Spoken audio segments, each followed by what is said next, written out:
questions. I'll start with Chris Bastet from the Journal-Star.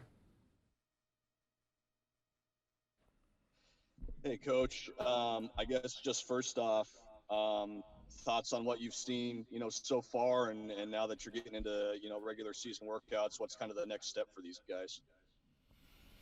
Yeah, first of all, thanks for this opportunity. I know it's been a long time. It's been a crazy offseason and beginning to the season now with everything going on in our world. Chris probably didn't think you'd be doing a press conference from your car like it looks like right now. But, yeah, it's been a crazy time. Hopefully everybody is staying safe and healthy throughout this time. As far as what I've seen from the workouts, I've been really impressed with our players as far as their commitment. It's a group that just loves to compete. They love being in the gym. We've almost had to talk to them about taking some time off. And, some of them would come in 3 times a day if we allowed it.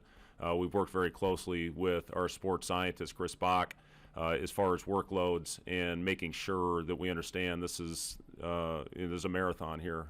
We've been very fortunate. Knock on wood, but our guys have done a great job as far as staying safe and making the right choices and the right decisions. We have had one positive case, and that's it. And everybody else has stayed away from it. So, we feel good about that for the fact that we have not had to quarantine a large portion of our team, and we've been able to stay on task and been able to get in the gym and work, starting with individual workouts. Then we went to small group workouts, and for the last several weeks we've actually had full team workouts, and we're making good progress. And again, the thing that I've liked most about this group is their competitive spirit, just how much they enjoy being in the gym. I think there's accountability with the guys when certain guys don't come into the gym.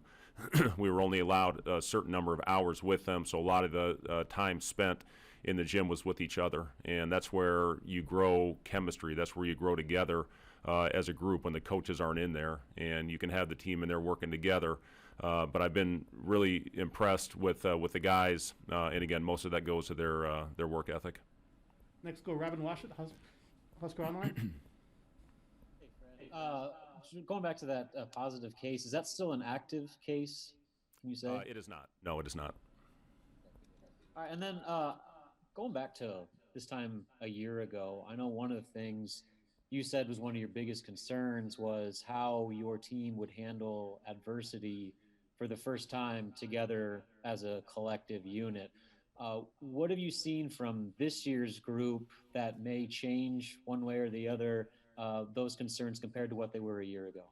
Well, I think it's always a concern, Robin. It's going to hit you every time you step on the floor, and you try to do the best job you can in practice settings and putting your players in adverse situations and try to get them to handle it the right way. And if they don't handle it, use it as a learning opportunity for the next time it happens.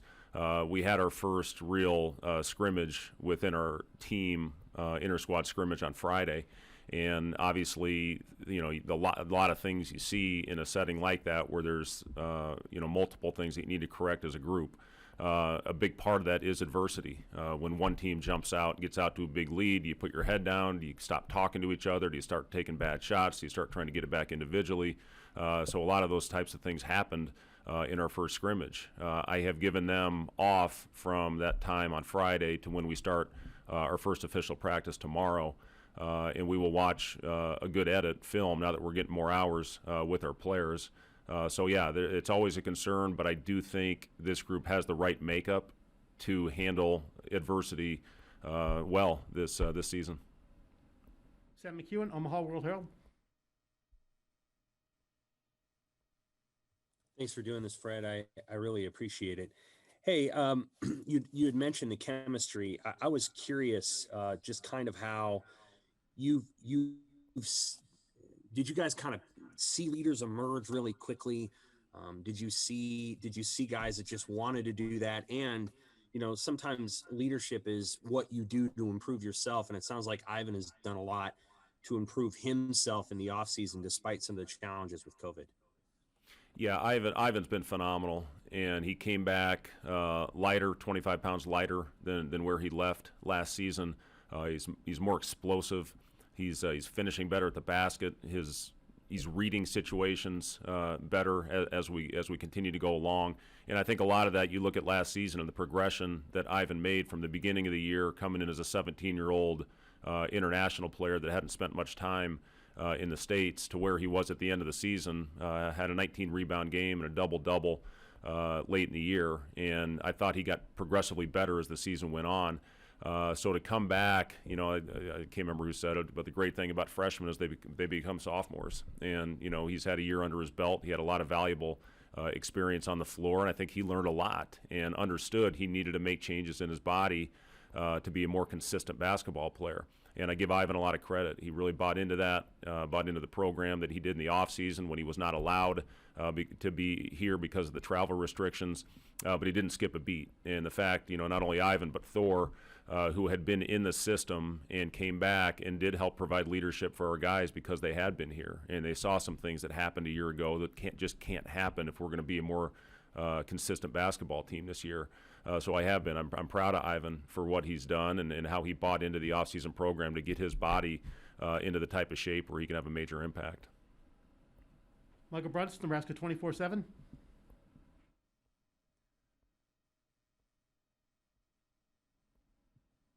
Thanks for doing this, Fred. Quick question on Trey, getting the news that he did with the waiver. How does that kind of change things, I guess, for your backcourt and the outlook there? And also, I guess, just kind of getting that wrapped up before you guys start practice. I mean, is that a little bit more freeing for you? Or I guess the timing of that too, how does that kind of help you? Yeah, it absolutely will help us. There's no doubt about that we have clarity that Trey will be on our active roster this year. And we approached it that way going in, that he would be available for us. You always prepare for that, and we're thankful. We're thankful that Trey got his waiver, and we're really excited about him. He's a two-way player. I think he can have a huge impact on both ends of the floor. He's a tenacious defender, and you can look at his stats last year leading the ACC in steals. He's got great anticipation on that end. He moves his feet. He's tough. He's physical. And then offensively, he's very versatile. He can play multiple positions. He's really done a good job working on his shot. That was a big point of emphasis for us early in the process, was doing individual skill work, getting the fundamentals right with his shot, with his footwork and his body position, and he's worked extremely hard in that area. He's a guy that can play multiple positions on the floor because of his size and his ability to get downhill. He's shown a great willingness as we've gone on to make simple plays. And when you got guys like he and Delano Banton playing together in the backcourt with Kobe Webster, with other guys, we will have multiple players that can initiate our offense this year. But I love Trey McGowan's. I love his makeup. I love everything he's all about. And, the good news that we got last week in regards to Trey being eligible was huge for our basketball team. Kevin Suits, KLON, KGIN TV. Hi, Fred. I was curious how close you are, or do you have an idea what the lineup might look like this year with the first day of practice tomorrow? Is it just an open slate and you're going to let all the guys battle it out, or do you have an idea of who's going to be where with the season still over a month away? Yeah. Hey, Kevin, good to see you. As far as how we're going to approach everything with playing time, who's going to be the starting group, who's going to be the group that we can trust at the end of games, that will all play itself out in practices as we move towards our opener. From tomorrow, we'll have 42 days before we open our season, and that's what you look for, is who's going to be the players that give you the consistency to deserve to be on the floor, not only at the start, but obviously more importantly at the end of the games. Do I have an idea? Yeah, sure. I think we all have an idea going into it on who's going to be in your rotation, but things obviously are fluid and things can change. But yeah, I've liked this group and the competitive spirit that they brought to practice every day, and I do think we have a pretty diverse, unique group of players that can go out there and play, with multiple skills,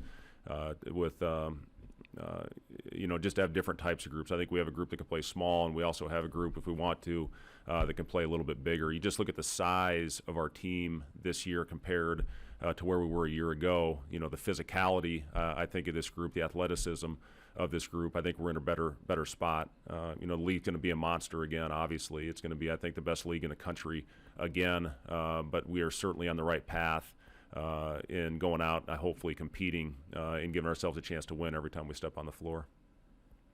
Andrew Ward, KLK on TV.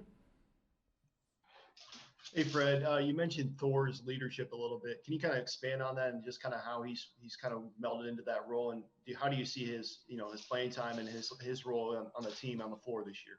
Yeah, Andrew, I thought Thor had a terrific year for us a year ago. He was really the guy that was Mr. Reliable for us because of everything that he did. He's always in the right spot.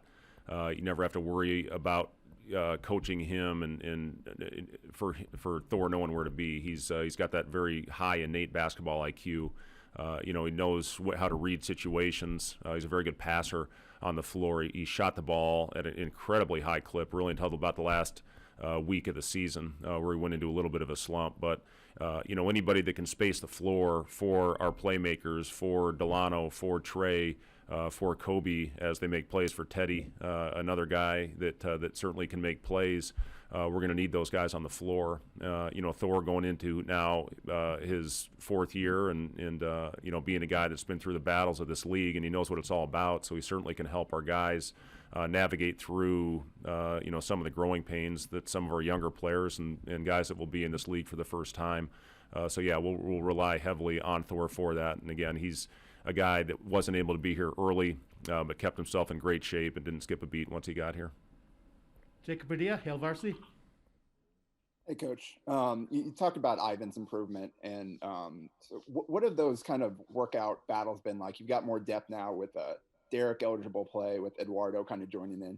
What have those practice battles been like, and how do you feel about your depth, especially with the ability to go smaller with some guys as well? Yeah, Jacob, I feel really good. I feel, again, with Ivan's improvements from where he was in year one to where he is now, and he just, a big part of it is he knows what to expect going into year two, as opposed to being raw year one, not really knowing what his role was going to be and really being thrust into a starter's role.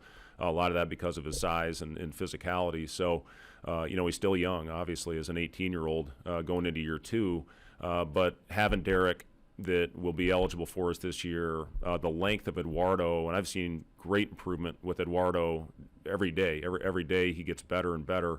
He's got almost a 7'5" wingspan, so that presents different challenges from what he would go through in a daily battle and practice last year, just to have that length to have to go up against that will simulate a lot of what he's going to face in the Big Ten.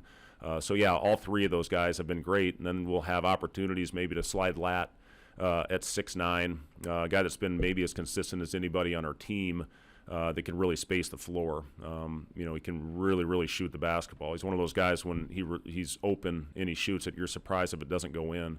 So to have that luxury, a guy that I know is going to battle every time he steps on the floor from a defensive standpoint, but also create opportunities on the offensive end for a mismatch. So that's where I talk about the versatility of this group, not only Ivan, Derek, and Eduardo that are probably more true fives, but now you have an opportunity to play smaller with a very skilled lineup, potentially with Lat at the 5. And the reason we can do something like that with a guy like Lat is we have good positional size.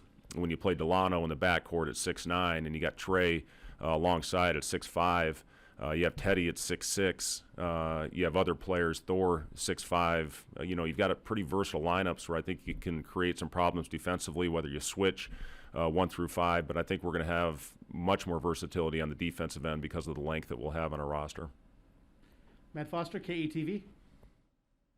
Hey, Fred. Delano had to sit out last year. Where have you seen him improve the most, and what are you kind of expecting out of him? Obviously, a big body, but he can handle the ball as well.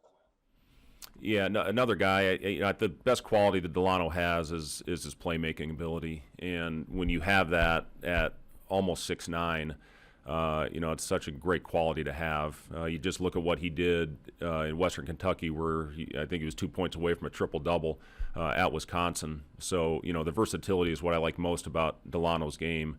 One thing that we have to improve on from that I've seen in the last couple of weeks is we are turning the ball over too much. With everything that we've got going, and that happens. I've been around this game long enough to know early in the process there's some sloppy times, especially when guys get tired. But as far as Delano, he's in the gym every day. He was actually getting a workout this morning with our GAs, And, he's a guy that's consistently getting better at every aspect. But the good thing about Delano, he wants to be great, and he's got a heck of a future in this game. Connor Happer, 94.7 The Ticket. Hey, Coach. How much, just a broad question, I guess, how much shooting do you guys feel like you have right now? You talk about all that versatility and the guys in your roster that can do different things. How much three-point shooting, I guess, even maybe compared to last year, do you feel like you have right now? Yeah, I think we'll have a better overall shooting team than we did a year ago. You look at Thor obviously coming back as the best returning shooter that was eligible. But you look at Trey McGowan's shooting the ball extremely well right now. Kobe Webster can really shoot it. Teddy Allen has a track record of being a very good shooter and has shot the ball well in the preseason. Lat Mayen, I've talked about the 100-shot drill that we do as a team where he made 86, which is by far the most I've ever heard. In that 100 shots, and that's not just spot shooting. That's transition threes. It's coming off the dribble threes. It's coming off screens. So to make 86 is a heck of an accomplishment. He followed that up with making 82. But you look at Shamil Stevenson, a guy that can knock down shots. So overall, yes, I do think we are a much better three-point shooting team than we were a year ago. And within the system that we run, trying to create shots at the rim and creating open threes where 80% of our shots were last year. Obviously, to have a roster that can capitalize on that and hopefully convert at a higher percentage should give us hopefully an advantage this year. Robin Watchett. Hey, Fred, you mentioned you start practice tomorrow. You got 42 days, and yet you still don't even know when your first game is going to be. How much does the schedule uncertainty impact your preparation right now? Is it still a point where you're just focused on yourself? And at what point would you like to at least know when and who you're playing to start the year? Well, we're going to approach it as if we're going to open our season on November 25th. And, what the schedule will look like, we don't exactly know at this point. It's very fluid. Obviously we'll work with the Big Ten in the schedule that they decide is best for our league. But, right now we're going to approach it as if we're going to open our season up on the 25th. Sam McEwen. Following up on what Robin said, there's a name for this tournament, the Golden Window, that's out there. Oklahoma State has announced that they're coming to play in Lincoln. What can you tell us about the Golden Window event? And perhaps, if you can't give us all those details, why perhaps you guys are exploring wanting to start the season in Lincoln and host teams here? Well, yeah, I just, as of right now, there's just not a lot I can talk about just because, we're still working with the Big Ten on exactly what our schedule will look like. Obviously, we're preparing to play the full 27 games, and the way it works is if you have an MTE event, you can play 27. If you don't have an MTE, you can only play 25. So we're preparing as if we are going to play a 27-game season. Now, if the Big Ten tells us otherwise, then obviously we'll adjust. But we just feel we have to get out in front of it and try to prepare as if we're going to play a 27-game schedule. The football coaches went through this a couple of weeks ago, or about a month ago. Have you guys had discussions with the Big Ten? Have you had discussions with Kevin Warren?